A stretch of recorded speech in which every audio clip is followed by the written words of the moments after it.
How do hurricanes form?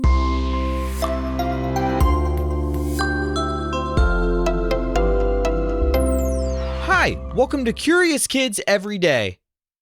I'm Josh. How are you doing today?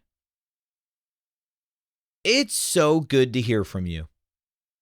Hey, do you live somewhere where there are hurricanes?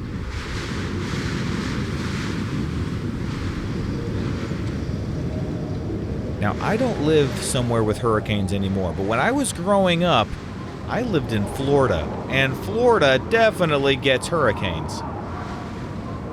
Do you know what a hurricane is? A hurricane is a huge, powerful storm with very strong winds and heavy rain that spins over warm ocean water.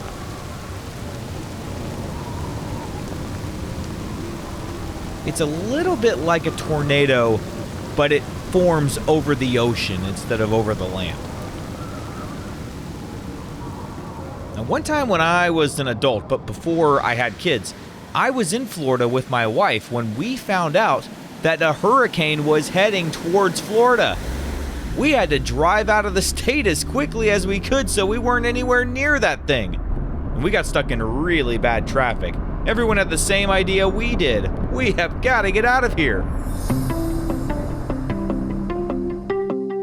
Now, I found out that there are whole classrooms of kids who like to listen to Curious Kids every day. And I was thinking about hurricanes today because I got an email from Mrs. Gomez's class. They all wondered, how do hurricanes form? Well, thanks for listening, Mrs. Gomez's class.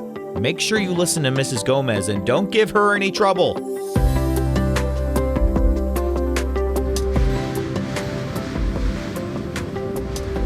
Okay, let's learn about hurricanes today.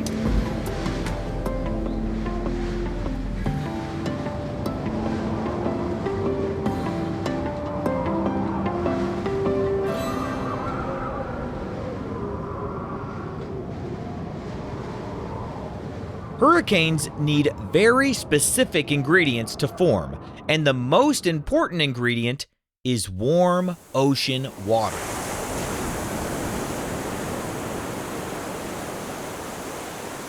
Hurricanes usually start over tropical oceans where the water is at least about 80 degrees Fahrenheit.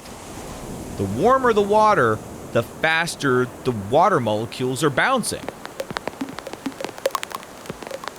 And you know another word for fast bouncing molecules? We call it energy.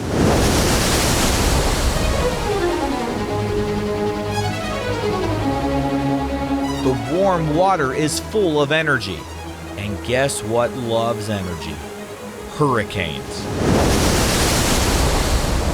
So it usually begins with a group of thunderstorms forming over the ocean. Warm air near the surface of the water starts to rise because warm air is lighter than cool air. And as that warm, moist air rises, it leaves behind an area of low air pressure near the ocean's surface. So nearby air rushes in to fill that space. But then that air warms up and it rises too, which creates more low air pressure near the ocean. So then more air pulls in. And that air warms up and then it starts to rise. And then more air comes in and it warms up and starts to rise. You see how this thing gets started? As the air rises higher into the sky, it cools down and forms clouds and rain. When this happens, heat is released into the storm. That extra heat gives the storm even more energy, helping it grow stronger. The more warm water the storm sits over, the more energy it can steal from the ocean. Here's where things get really interesting. Because the Earth is spinning, moving air doesn't travel in straight lines. Instead, it starts to curve. This makes the storm begin to spin, forming a giant swirling system. That spinning motion helps organize the storm and pull in even more air and moisture. Do you see how everything that is happening is creating more power, more spinning, more?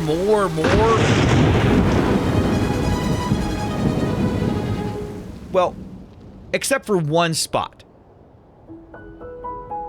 See, as the storm grows stronger, it can form a calm center called the eye. The eye is quiet, with lighter winds, and sometimes even clear skies. Around the eye is the eye wall.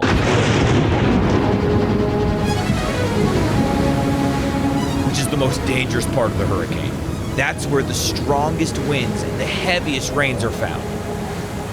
Further out are bands of rain and storms that spiral around the center. Now, a storm officially becomes a hurricane when its winds reach 74 miles per hour or faster. That's about as fast as your car drives when it's on the interstate. Hurricanes can keep growing as long as they stay over warm water and the winds high up in the sky don't tear them apart. But once a hurricane moves over land or cooler water, it starts to lose energy. Without warm water to feed it, the storm weakens and eventually fades away.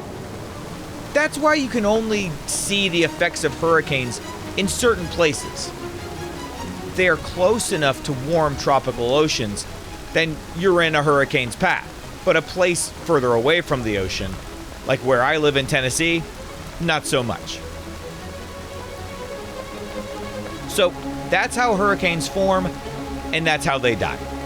They are giant, heat-powered storms fueled by warm oceans and spinning air and lots of rising moisture. And when all the ingredients are there just right, they get more and more powerful until they hit land. And then without the warm ocean to fuel it, it starts to die because they don't have any more water to suck up. That's a hurricane. Pretty incredible if you ask me.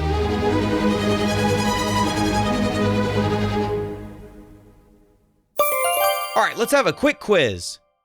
What temperature does ocean water usually need to be for hurricanes to form? About 80 degrees Fahrenheit or warmer. And what is the calm center of a hurricane called? We call it the eye. And where are the strongest winds found in a hurricane? Right there in the eye wall. Let's play true or false. True or false? Hurricanes get their energy from warm ocean water. That is true. True or false? The eye of a hurricane is the most dangerous part. That is false. True or false? Hurricanes can form over cold oceans. Nope, that's false.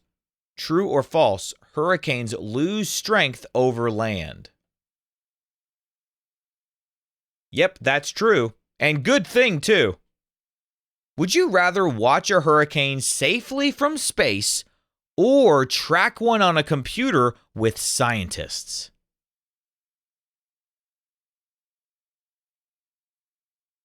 Wow, if I could watch a hurricane forming from space, that would be pretty cool. I think I'll definitely go with that one. What about you? All right, I've got one round of what am I? What am I? I am calm and quiet. I am found in the center of the storm.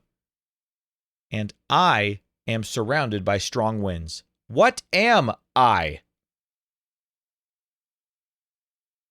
Here's a hint. I've said the answer many times. Yep, it's the eye.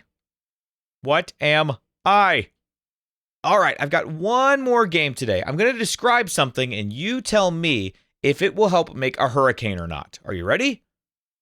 What about warm ocean water? Oh yeah, hurricanes need warm water for energy. What about cold land? Nope, hurricanes weaken when they move over land. What about rising warm air? Yes, that helps the storm grow. And what about calm, cool air with no moisture? Nope, hurricanes need heat and moisture. All right, let's see. So we've talked about thunderstorms on this show now. We've talked about tornadoes, and now we've talked about hurricanes too. Are there any other big weather events that we should talk about? I am always amazed by all the different ways that weather can make crazy things happen here on Earth. If you can think of any other weather events we should talk about, let me know. What kind of question do you think we'll ask tomorrow on Curious Kids Every Day? I can't wait to find out. So until then, keep asking questions and stay curious, kids. And we've got a couple of birthdays today.